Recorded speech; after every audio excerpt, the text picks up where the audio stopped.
Assalamualaikum warahmatullahi wabarakatuh. Kali ini saya sempatkan untuk ngasih tips perawatan dasar untuk semua burung gitu ya.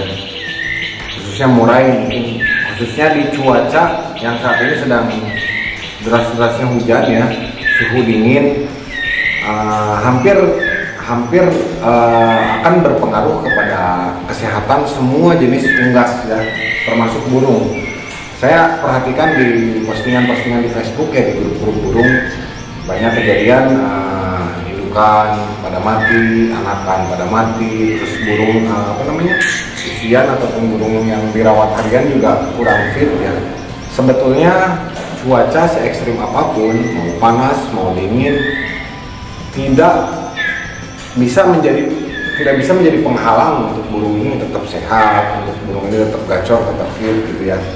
Yang jadi masalah adalah pola perawatan ya, mulai dari kebersihan yang utama mungkin, yang kedua pengaturan suhu di dalam ruangan ataupun di dalam kandang ternak gitu ya. Nah, mungkin saya kasih tahu ke teman-teman tips dasar. Kebanyakan kan mungkin cuma dikasih vitamin itu sebetulnya vitamin adalah stimulan kata saya juga ya, itu hanya perangsang untuk burung tetap fit. Yang lebih dominan dalam merawat burung adalah yaitu tadi pengaturan dari perawatan hariannya gitu ya, dari mulai tadi itu kebersihan sama suhu serta kelembaban gitu ya. Nah, untuk mempermudah teman-teman mengecek berapa suhu saat ini, berapa suhu yang ideal, dan bagaimana cara menanganinya, saya sih pakai ini ya, pokoknya termometer suhu seperti inilah. Ini beli di online shop juga banyak ya, kisaran harga 40 sampai 50 ribuan. Cuman ini humidity-nya error, memang humidity meternya error di angka 99%. Nah, sekarang saya kasih tahu suhu yang ideal untuk burung bisa tetap fit itu di suhu berapa gitu ya. Kalau untuk burung burung lapangan atau kecoan itu suhu di 28 sampai 30 itu suhu yang bagus dengan humidity tinggi ya. Humidity di angka 80 sampai 90%. Nah, kalau misalkan teman-teman hanya mengira-ngira suhu, itu nggak akan bisa dikira-kira gitu ya. Intinya mah itu tadi, kalau saya sih pakai ini nih. Nah, ini kebetulan ini di luar lagi hujan deras ya, ini kondisi dingin banget. Karena kita pakai lampu, suhu stabil di angka 27,3. Ini sih naik turun ya di 28 sebetulnya secara umum, di 28 derajat Celcius. Nah, kalau di ruangan ternak di ruangan trotol ini kurang lebih 26,5 sampai 28. Nah, makanya saya akalin kalau hujan saya tutup pintunya biar suhunya lebih hangat. Karena pada prinsipnya semua unggas itu sama seperti manusia, bisa menciptakan temperatur ya. Jadi dia mengeluarkan panas dari badannya. Makanya semakin banyak trotolan atau semakin banyak unggas di dalam ruangan ini akan semakin panas suhunya. Nah, untuk mengatur biar tidak terlalu tinggi, biar tidak terlalu pengap, dipasanglah lubang angin ataupun exhaust fan ya. Nah, itu nanti bisa disetting. Cara settingnya gimana? Cari di YouTube, gampang, itu banyak sekali. Nah, makanya saya di video kemarin membahas tentang masalah yang terjadi di penangkaran, masalah yang terjadi di perawatan di saat musim hujan ataupun di saat kemarau, banyak yang mati. Kebanyakan teman-teman ini pasrah karena itu tadi, manusia ini dibekali dengan akal ya. Kita harus putar otak, pelajari. Sekarang mudah sekali ya teman-teman untuk mencari tahu. Itu cuma tinggal buka Google, tinggal buka YouTube, bagaimana suhu yang ideal, berapa suhu yang pas, dan bagaimana cara mengatur biar suhu ini pas. Sekarang sangat mudah sekali ya, alat-alat juga udah canggih. Mungkin zaman dulu pertama kali saya beternak tidak secanggih sekarang gitu ya. Makanya itu tadi, care sheet ya, perawatannya, dasar dari perawatannya yang harus teman-teman pelajari dulu. Jangan dulu bicara settingan, jangan dulu bicara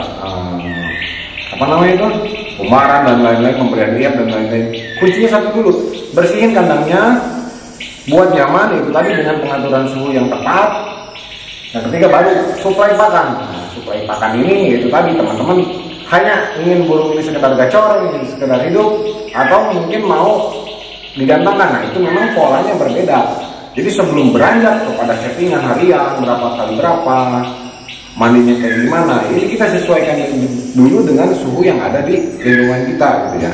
Kita berbicara di tadi itu di pola rawatan dasar ya. Ini yang paling penting ya sebelum teman-teman memutuskan untuk beli. Nah makanya berapa lama burung ini bisa dikerodong, berapa lama burung ini harus diablak. Jangan dulu bicara setelan kalau memang burungnya masih bahan, kecuali teman-teman sudah menemukan karakter keinginan burung ini seperti apa gitu kan, cocoknya kayak gimana. Nah baru silahkan, karena ya itu tadi mungkin banyak channel-channel lain dan tidak membahas sedetail ini gitu ya. Ini yang menyebabkan sebetulnya mah jadi apa ya, jadi absurd gitu ya, jadi ngacak lah. Burung baru teroko udah disetel 5 ya, ini nggak bakal sehat burungnya, nggak pastinya nyilet gitu ya teman-teman, karena usia segini butuh nutrisi yang tinggi banget, protein tinggi. Nah kita juga ini campur antara apa namanya jangkrik sama maggot, karena ya itu tadi menurut Google maggot ini mempunyai protein yang jauh lebih tinggi dibanding jangkrik. Ini kandungan proteinnya bisa sampai 45%, kalau jangkrik hanya 20%-an kalau nggak salah. Nah itu tadi pakan apa yang cocok untuk burung ya, ini tinggal gunakan akal kita gitu ya teman-teman. Mohon maaf saya bukan menggurui ya, ini hanya berbagi pengalaman aja.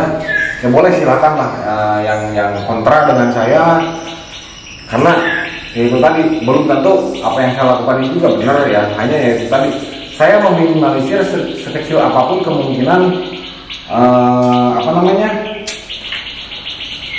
burung peliharaan saya ini bermasalah gitu ya. Karena kebetulan saya pernah, saya juga nyetak burung-burung untuk ke lapang. Hal seperti ini menurut saya jauh lebih penting dibanding teman-teman menemukan settingan. Karena kalau setiap hari teman-teman rutin berinteraksi dengan burung, lama kelamaan teman-teman akan tahu, akan kenal karakternya seperti apa gitu ya. Ya kemarin ada yang membahas di channel lain tentang kenapa susahnya mengenali karakter. Memang ya saya akui, saya pun bisa seperti ini pun yaitu butuh proses ya teman-teman, proses yang tidak sebentar, lama, dengan berbagai kegagalan, dengan berbagai masalah yang sudah saya hadapi. Akhirnya saya bisa ambil kesimpulan dan saat ini saya sudah bisa punya feeling ya, punya rasa gitu, ini burung ini maunya seperti apa.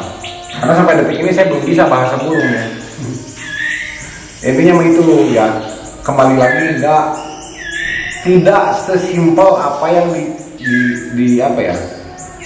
apa yang diberitahukan secara umum di channel lain ataupun di literatur lain, bahwa merawat burung itu pagi embun, kasih jangkrik, mandiin, jemur, habis itu dikerodong, sore begitu lagi.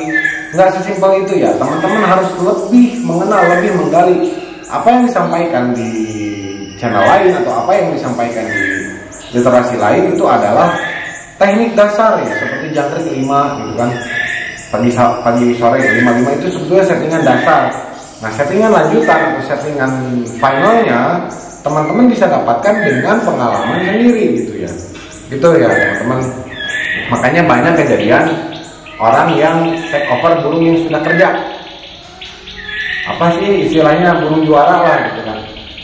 Di pemilik sebelumnya jalan, si burung ini mau kerja dengan settingan hanya jangkrik 5 pagi 5 sore dan min 3 dibom dengan 10. Nah begitu di take over kita kita lakukan hal yang sama, ternyata ini burung nggak kerja. Ada istilah, oh ini katanya ada settingan yang dirahasiakan. Bullshit kalau kata saya. Yang harus teman-teman pahami adalah dari mana teman-teman ngambil burung itu. Kalau teman-teman ambil burung dari tempat yang dingin dibawa ke tempat panas, otomatis akan berubah dan settingan pun akan sedikit bergeser, berubah.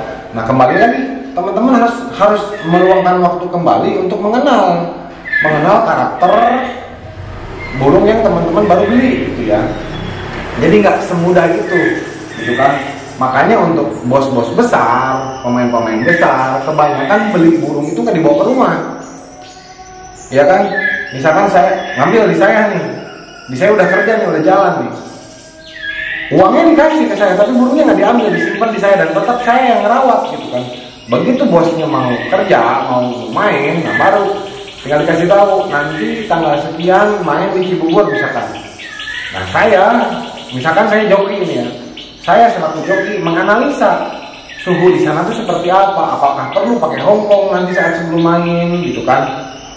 Jarak antara tempat saya ke tempat gantangan ini berapa lama, berapa jam perjalanan gitu kan. Ada kemungkinan nggak burung ini kecapean di jalan gitu kan. Nah makanya saya meracik ramuan membooster energi itu untuk suplai tenaga, karena pada prinsipnya sebetulnya kalau burung yang udah ketemu kerjanya, tinggal suplai tenaganya yang kita kita kelola gitu. Contohnya kita aja manusia. Saya orang Bandung, tinggal saat ini di Serang. Saat pertama saya datang ke Serang, sehari bisa mandi 6 kali karena gerah, gitu kan. Sebetulnya bukan faktor cuacanya saja, mungkin faktor tempat tinggal yang saya diami, gitu kan. Karena atapnya pendek, itu kan ruangannya sempit, akhirnya respon panas yang timbul karena tadi itu badan manusia sama dengan unggas mengeluarkan panas juga. Jadi lebih cepat untuk haredang gitu. Lebih cepat untuk haredang. Apa haredang bahasa Indonesia jadi lupa lagi. Gerah gitu kan. Nah makanya saya lebih intens untuk mandi. Sama halnya seperti burung juga gitu kan. Ini jarak dari sini ke sana seperti apa gitu. Di sekarang ini cuacanya panas. Cuman alhamdulillah saya setting tempat ini memang bangunannya tinggi ya. Jadi suhu di sini lebih stabil gitu, lebih adem. Karena murai ini butuh lingkungan yang sejuk, tidak terlalu panas dan kelembaban yang tinggi gitu. Nah, makanya saya setting seperti ini. Di atas pun beberapa kali saya gagal ya karena itu sebelum saya paham. Setelah saya paham, akhirnya saya rombak sedikit-sedikit disesuaikan, karena itu tadi nggak bisa kita ngikutin maunya burung, nggak bisa burung ngikutin maunya kita gitu. Kalau ditangkar tetap terlebih dahulu kita yang ngalah, kita harus sesuaikan dengan habitat aslinya dia, biar dia mau produksi dengan baik. Itu kalau ditangkap. Sama halnya dengan burung yang main di lapang gitu kan, warna terodong seperti apa, kan tiap burung punya karakter yang berbeda gitu kan. Itu tadi bicara care-sheet-nya ya, perawatan dasarnya ya, basicnya seperti itu gitu kan, ngatur suhu gitu kan, ngatur pola pakan, intinya bikin nyaman. Jadi jangan dulu bicara settingan ini kalau memang belum paham ya, kebanyakan kegagalannya itu burung sehat di pagi-pagi gitu kan, sore masih sehat di kerodong, kok tiba-tiba pas dibuka kerodong pagi-pagi mati. Pertama itu takdir ya, udah ajalnya mungkin, tapi kita selaku pemiliknya ada keteledoran, ada human error di situ. Pelajari kenapa sampai bisa mati mendadak, karena sebetulnya gejala kematian di makhluk hidup ya, termasuk mungkin manusia, jarang sekali yang mendadak, kecuali kecelakaan atau apa gitu kan. Semua pasti ngasih tanda gitu kan. Pasti ada tanda, pasti ada gejala. Nah, mungkin si pemilik ini yang kejadian burungnya seperti itu ya nggak peka terhadap peliharaan yang dia punya. Jadi kembali lagi ya teman-teman, bacotan ini saya sampaikan agar teman-teman paham. Sebelum yang belum punya murai, sebelum memutuskan murai, ini dulu yang harus teman-teman pahami gitu kan. Coba lihat suhu di rumah teman-teman berapa, lembab, panas, pengap atau kayak gimana gitu kan. Jangan disamaratakan. Terus ada istilah, nggak boleh dalam satu rumah ada 2 burung katanya. Bener, itu kalau rumahnya kecil teman-teman. Ya kalau rumahnya cuma 1 kamar, dalam 1 kamar ada 1 murai, ada beberapa murai ya nggak bakal bener ya, pastinya saling teriak ya. Kalau rumahnya gede, mau 1000 ekor pun murai ya nggak jadi masalah gitu. Yang penting tahu care-sheet-nya seperti apa gitu. Ini burung nggak boleh saling berhadapan, nggak boleh saling tembak gitu. Ini kalau memang dirasa rumah teman-teman gede, ya mau pelihara burung ribuan ekor juga ya nggak jadi masalah. Yang penting mah kuat aja ngerawatnya gitu kan. Ya oke, mungkin sementara itu. Ini adalah video yang wajib teman-teman tonton. Silahkan share ke media sosial lain. Ini ilmu yang lupa mungkin nggak pernah saya bahas, karena memang kebanyakan pemain burung nggak tahu dan nggak mau tahu masalah ini gitu ya. Jadi ini yang penting gitu ya. Nih silakan kamu beli termometer lah digital untuk atur suhu di tempat kamu berapa, humidity-nya berapa, pengap atau enggak gitu kan. Boleh nggak burung ditaruh di dapur? Boleh aja. Masak di mana? Ya itu tadi tergantung dapurnya ya. Kalau dapurnya kecil kamu taruh di situ, kamu masak jengkol ya modar lah burung nanti keracunan. Tapi kalau dapurnya gede mau dikerolong kulit itu nggak jadi masalah. Yang penting sirkulasi udaranya bagus. Sirkulasi udara itu nanti akan berpengaruh kepada suhu dan humidity. Nah makanya ini yang penting. Oke, mungkin sementara itu saja bahasan kali ini. Semoga bermanfaat. Salam sukses KR Bempang Serang Banten.